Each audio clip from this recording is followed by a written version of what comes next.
Hi friends, இங்கே பாருங்க. நம்ம வந்து கிழங்கு திருவிழாவில் பார்க்குற கிழங்கெல்லாம் பாருங்கள். வெற்றிலைவள்ளி கிழங்கு, பெருவள்ளி கிழங்கு எவ்வளோ பெருசாக இருக்குன்னு பாருங்கள். இதெல்லாம் நான் சின்னதாக இந்த சைஸு தான் பார்த்துருக்கோம். சிறுவள்ளி கிழங்கு சைஸு தான் பார்த்துருக்கோம். இங்கே பாருங்கள், ராசவள்ளி கிழங்கு, அந்த பிங்க் கலரில் ஒரு கிழங்கு பார்த்தோமே. சரி, எல்லோரும் சுரண்டி பார்த்துருக்காங்க, நம்மளும் சுரண்டி பார்ப்போன்னு பார்த்தா அது உண்மையிலே பிங்க் கலரில் தாங்க இருந்துச்சு. ஆனால் கிழங்கெல்லாம் பெருசாக இருக்கும். ஒவ்வொன்றும் 5 கிலோ வருமாட்டிருக்குது.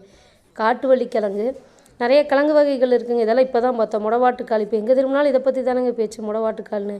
அப்புறம் ஆட்டுக்கொம்பு காவள்ளி கிழங்குங்க. இது ஒன்று தான் கொஞ்சம் சின்ன சைஸில் இருந்தது, இது பார்த்ததுலேயே வச்சு. அதுக்கப்புறம் இது வந்து மஞ்சள் மரவள்ளின்னு சொன்னாங்க. மஞ்சள் கலரில் இருக்குங்களாமா. நம்ம வெள்ளை கலர் தானே பார்த்துருக்கோம், இது மஞ்சளாக இருக்குமா. அப்புறம் கொடி உருளை பார்த்தோம். சிகப்பு சீத்தா, மலேசியன் நீட்ட கோவக்காய்ங்களாமா. இங்கே பாருங்க, இந்த கும்பக்கரை சொரக்காய்ங்களாமா. இங்கே பாருங்க, ஒவ்வொரு காயும் பெருசாக இருக்குது. இது எல்லாம் தம்பி ஒரு ஆள்னாலும் தூக்கவே முடியல. தம்பி முடியலம்மா அப்படி வச்சிடறேன்னா.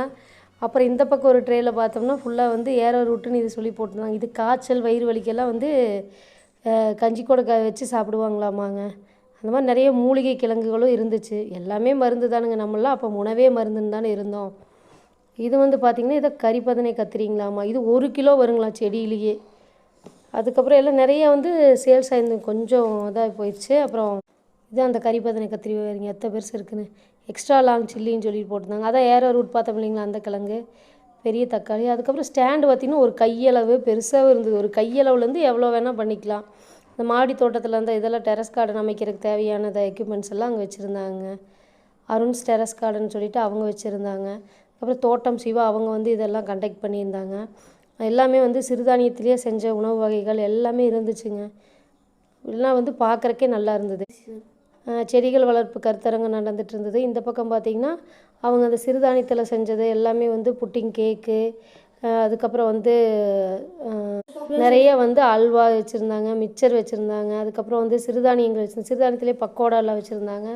அதுக்கப்புறம் வந்து அது சோப்பு, முகத்துக்கு போகிற சீரமெல்லாம் கூட தயார் பண்ணி வச்சுருந்தாங்க. பொடிகள், அந்த குழம்பு ரச பொடிகள் எல்லாம் இருந்ததுங்க.